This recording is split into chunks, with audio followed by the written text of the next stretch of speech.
And welcome to my channel. तो outsourcing कर्मचारी मानक दरमा को लेकिन आपंकर अपडेट रोचे विषय डिटेल्स जाना।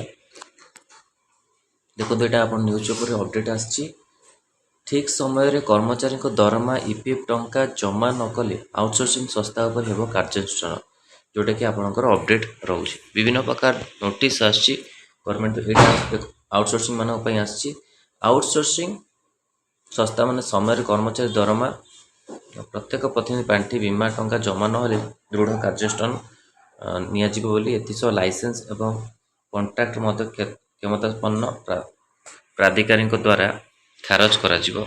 एथिसह संस्था नाम को कला तालिकाभुक्त करने की मध्य व्यवस्था कराजिबो बोली सोमवार विधानसभा विधायक रणेंद्र प्रताप मुख्यमंत्री मोहन चरण मांझी कहते साधारण प्रशासन और साधारण अभियोग विभाग संकल्प संख्या 7982 एवं 7/2024 आउटसोर्सिंग संस्था माध्यम नियोजित कर्मचारी पारिश्रमिक 25% वृद्धि होगा सह प्रति 5 वर्ष 1000 टंका वृद्धि होबार व्यवस्था रही।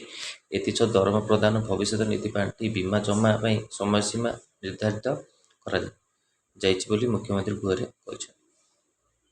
तो यहाँ आउटसोर्सिंग कर्मचारी मान दरमा को लेकिन अपडेट आसी दरमा यदि ठीक समय न दि आउटसोर्सिंग संस्था कार्यानुष्ठान हो कहुई।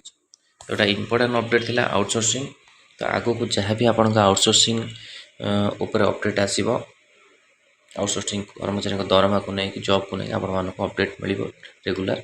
तो वीडियो भल लगी तो लाइक और शेयर करूँ और चैनल प्रथम थर पाई चैनल को सब्सक्राइब करूँ। यही कंटेंट बेल आइकन को क्लिक करूँ जब समस्त नोटिफिकेशन आपन पाखे पहुँच पार।